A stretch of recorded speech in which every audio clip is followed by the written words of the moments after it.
Olá, como você está? Vamos direto ao ponto. Dor neuropática. Hoje a gente vai falar sobre a fisiopatologia dela, beleza? Então vamos lá.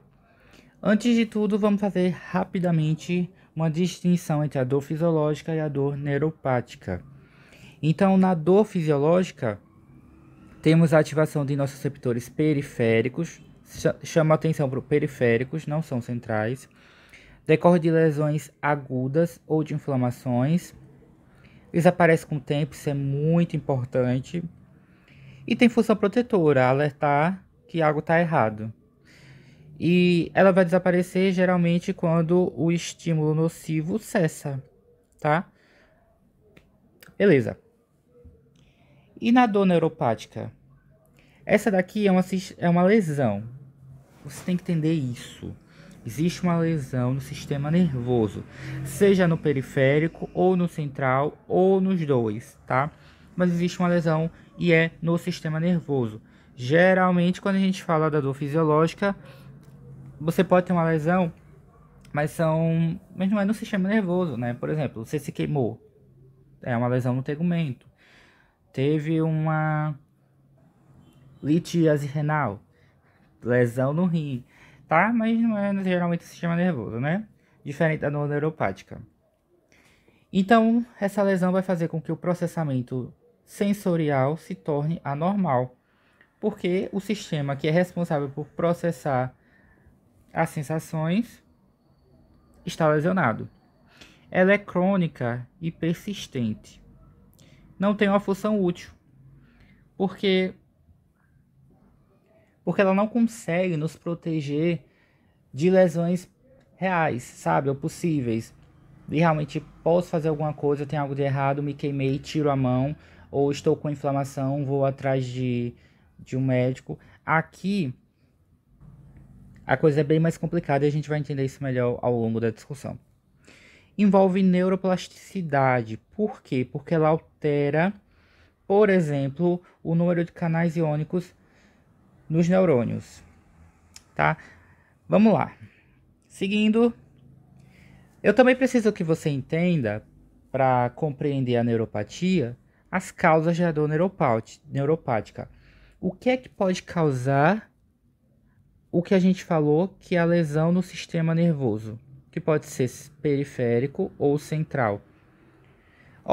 Toxinas podem causar essa lesão, infecções, vírus, alterações metabólicas e nutricionais, uma isquemia, um trauma, que pode ser cirúrgico ou não cirúrgico, AVC, doenças neurológicas. Aí deixa eu fazer isso mais claro para você. Por exemplo, a lesão, quando ocorre no sistema nervoso periférico, ela pode ter como causa a polineuropatia alcoólica, por exemplo. Ou também a neuralgia do nervo trigêmeo. Já quando a gente fala do central, pode ser doença de Parkinson, esclerose múltipla, tá? São algumas dos exemplos de dor neuropática que podem ocorrer por conta dessas condições, tá? Ela pode vir dessas condições também. Beleza? Segue. Agora a gente vai, de fato, para os mecanismos da dor neuropática. Vamos começar falando dos mecanismos periféricos. Então vamos lá, cara. Olha só. Após uma lesão no sistema nervoso periférico, você já entendeu o que pode causar essa lesão.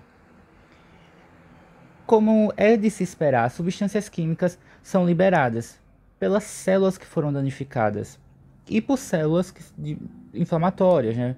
Que são marcadores inflamatórios, como os mastócitos, os linfócitos. Então perceba que tem basicamente dois tipos de célula que estão liberando substâncias químicas inflamatórias, né? Então são as células danificadas, e aí a gente vai pensar em neurônios, tá? É interessante a gente pensar em neurônio aqui. E células realmente de marcadores inflamatórios, como os mastócitos e os linfócitos, beleza? Ok. Quais são essas substâncias? histamina, prostaglandinas, coisa que você já deve estar acostumado, né?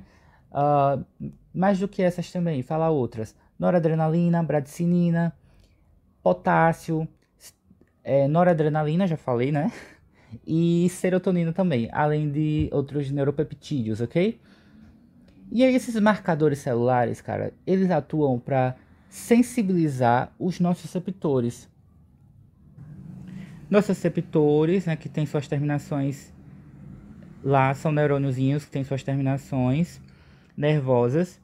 E aí vem essas substâncias, como a histamina, por exemplo, algumas das que eu falei, e conseguem sensibilizar esses nocioreceptores. Aí você já consegue ter uma noção, né? Daqui a gente engata, velho. Tá vendo isso aqui que tá acontecendo?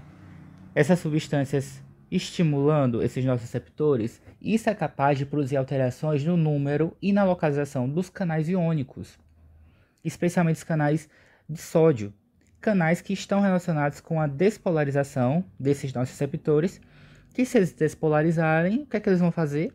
Eles vão conseguir disparar potenciais de ação e enviar estímulos de dor. Pegou a visão? Cara, isso aqui é o que tu tem que saber basicamente, tá?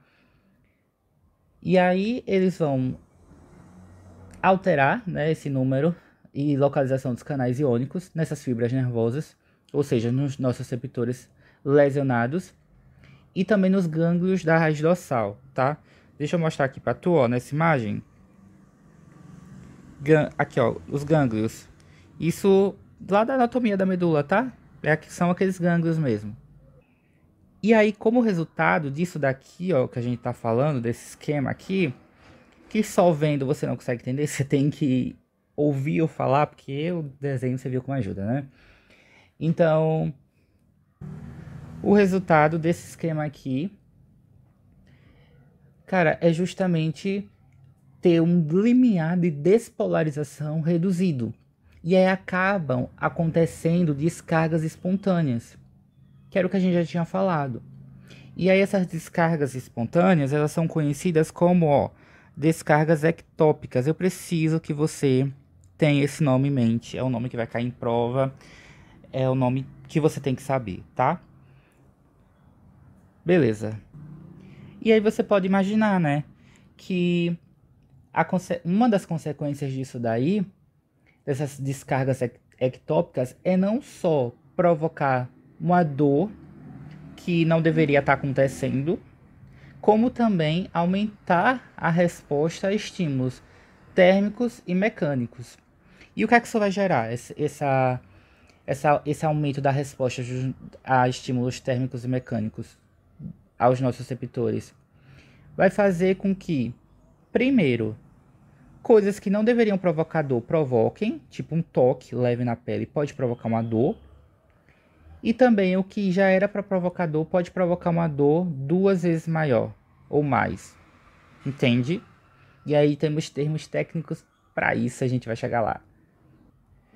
Mas eu preciso que agora você saiba que a resposta dos nossos receptores a esses estímulos térmicos e mecânicos, eles são chamados de justamente isso daqui, ó. Isso é a sensibilização periférica, um dos mecanismos da neuropatia, da dor neuropática, e que é o termo que vai cair nas provas, tá? Então você tem que saber que é isso. Mais uma vez, é isso que, porque aprender é repetição, é a resposta dos nossos receptores a estímulos térmicos e mecânicos. Resposta essa que está aumentada, vai provocar aquilo que eu te falei, e é causado pelo quê? Pelas descargas ectópicas, que por sua vez foram causadas pelo quê? Pela lesão do sistema nervoso, nesse caso periférico, que liberou as tais substâncias químicas, né? Coloquei aqui esse esquema para você, Já pausei para adiantar sua vida, você não ter que me ver escrever. Você não precisa entender minha letra que não colabora. Eu vou deixar aqui embaixo, tá? Nos comentários. E aí vamos seguir. Em alguns processos patológicos, né, de pessoas que têm a dor neuropática, acontece uma coisa interessante, que é um processo de desmielinização mesmo, perder a bainha de mielina. Quem que tá perdendo? Quem tem bainha de mielina, né? Algumas fibras nervosas, elas têm mais bainha de mielina e podem acabar perdendo. Uma das causas é a diminuição do suprimento sanguíneo, por conta do próprio processo que pode ter levado à dor neuropática. Por exemplo, uma lesão traumática. A gente viu que pode causar dor neuropática. Então, essa própria lesão pode levar a uma diminuição do suprimento sanguíneo para as fibras nervosas, para os neurônios, tá? Uma compressão nervosa também pode causar doenças vasculares periféricas, uma inflamação, um edema, tá? Então, pode acontecer essa desmielinização. E isso também está relacionado à fisiopatologia do bagulho aqui. Por quê? Porque essa desmielinização, ela pode contribuir para essas descargas ectópicas, tá? Então elas estão relacionadas. Se desmielinizou, é mais fácil de provocar descargas espontâneas, ou seja, descargas ectópicas, ok? Nesse cenário, tem mais uma coisa que eu quero que você entenda.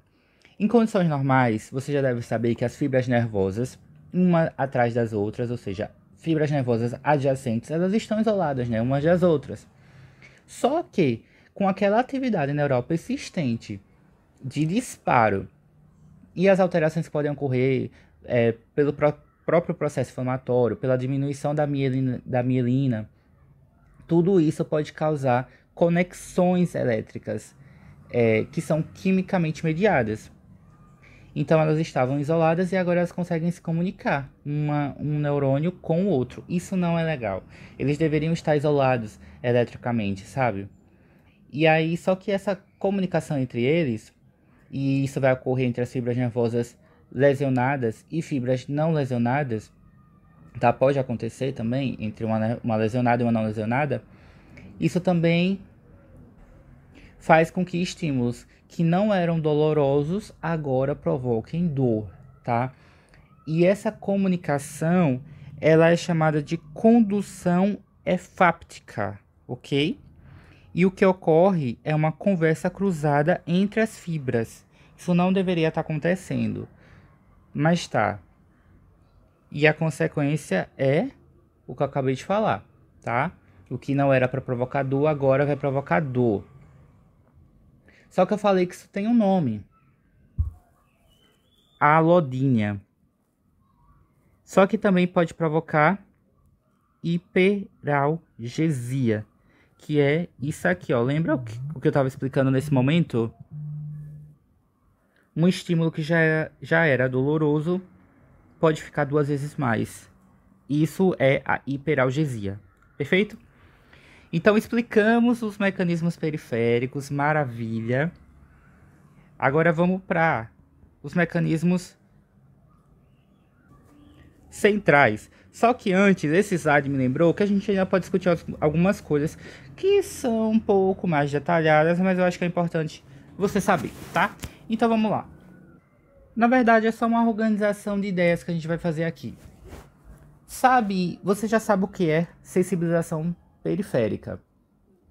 Então, atualmente a gente acredita que a sensibilização periférica ela seja mediada pelos neurônios aferentes primários das fibras C. Fibra C, fibra A delta, isso é algo que você já tem que ter trazido, né, do conhecimento prévio, tá?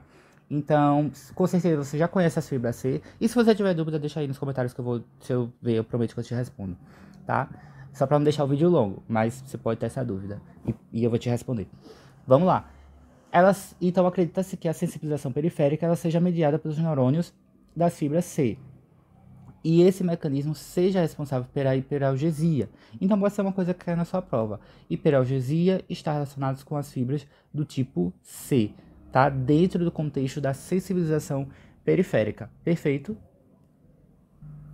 E aí, Como a gente está falando de neuropática, né, da fisiopatologia dela, eu também quero que você entenda que alguns pacientes eles relatam sensações de dor em queimação. E isso você tem que saber de onde vem. Elas podem ser, porque podem, porque estamos em pesquisa, mas acredita-se que sejam resultado de descargas contínuas nas fibras C, tá? Então também é na fibra C. Beleza? Ah, então é tudo fibra C? Não. Vou te falar agora que não. Você sabe o que é disestesia? Disestesia são sensações anormais desagradáveis. E parestesia, que geralmente é sentida por meio de uma dormência ou uma sensação de formigamento, essas estão relacionadas às descargas ectópicas das fibras do tipo A delta, beleza?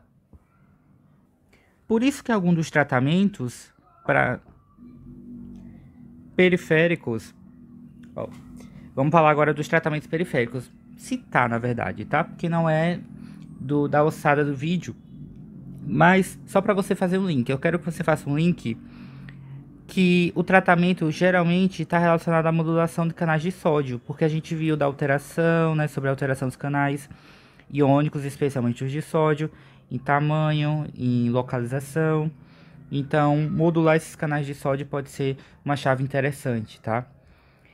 Logo, o tratamento com carbamazepina, por exemplo, lidocaína, está relacionado a isso, tá? Mas a gente pode discutir isso num outro vídeo de tratamento. Agora, sim, a gente vai para os mecanismos centrais. Por que que a gente precisa estudar sobre os mecanismos centrais? Isso é muito interessante, porque sabe todo o leque de sintomas que uma pessoa com dor neuropática ela pode sentir? Se a gente levar em conta só os mecanismos periféricos, não é possível de explicar tudo. Por isso que nós precisamos dos mecanismos centrais.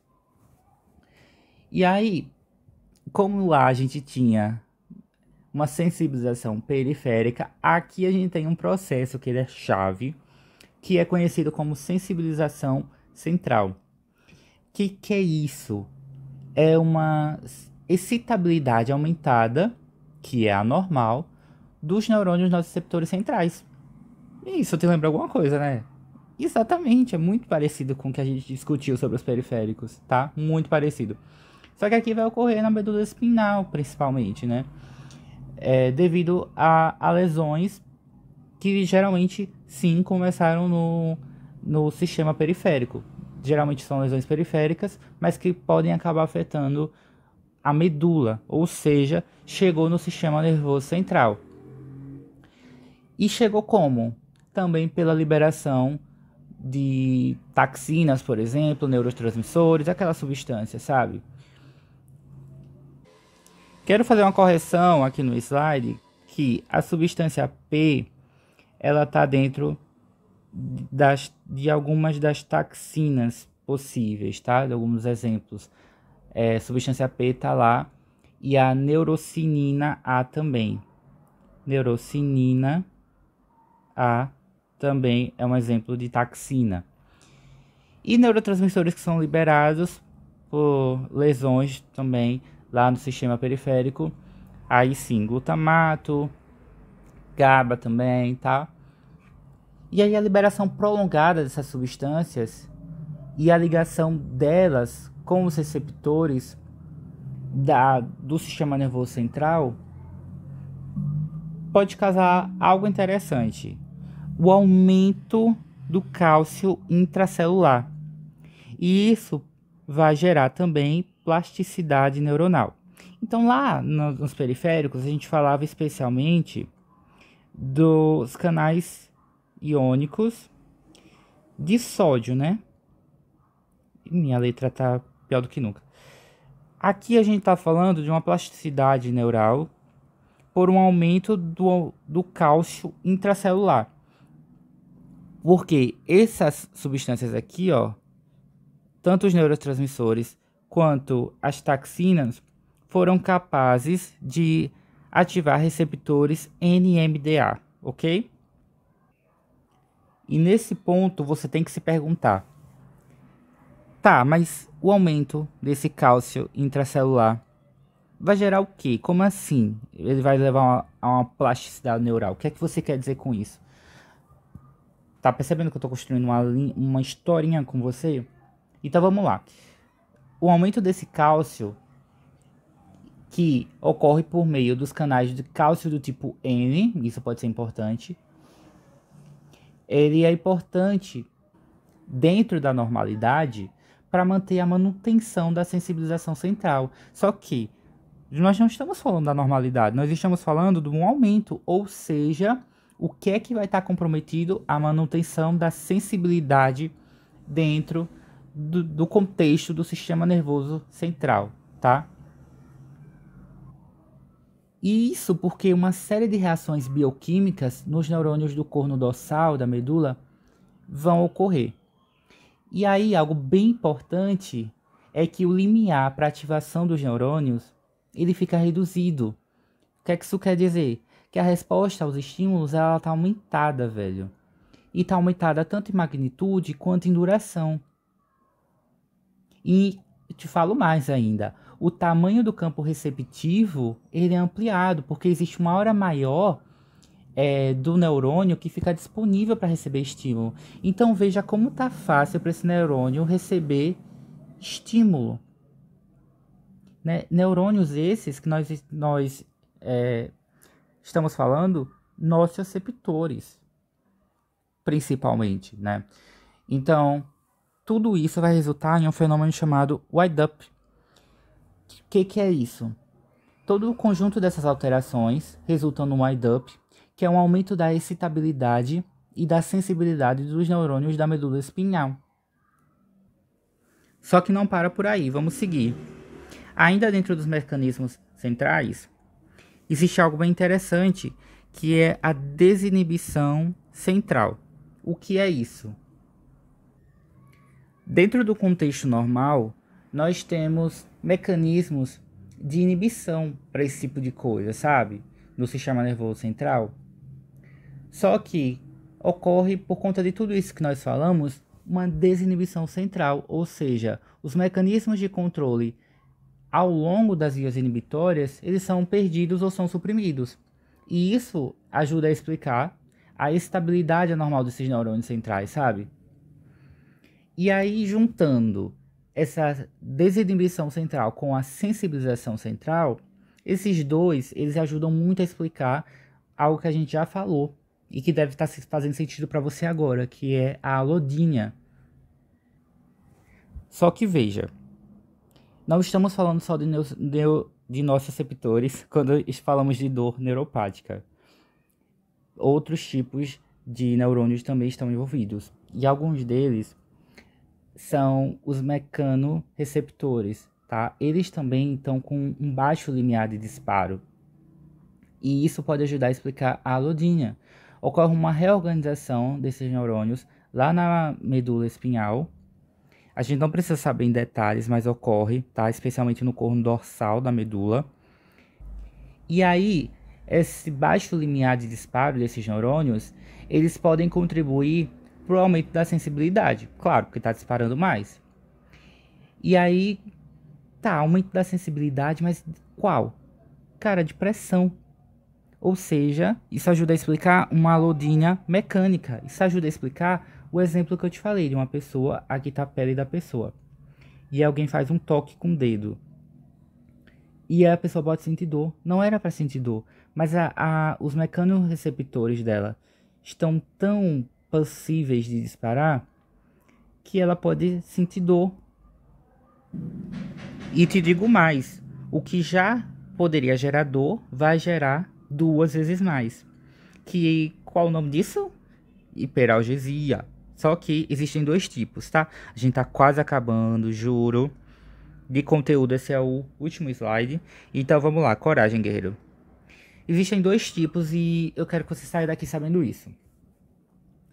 A primária, ela consiste no aumento de dor e da sensibilidade no próprio local da lesão. Então, se você lembra que hiperalgesia é uma sensação de dor aumentada. Então, algo que iria gerar dor vai gerar ainda mais. Então, imagina que aqui é a pele e nesse local da pele você tem uma inflamação. Deixa eu colocar um corte.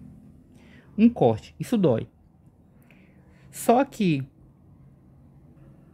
quando a gente fala de hiperalgesia primária, nesse local mesmo da dor, no local da lesão, é que ocorre esse estímulo doloroso aumentado, entende? É no próprio local da lesão.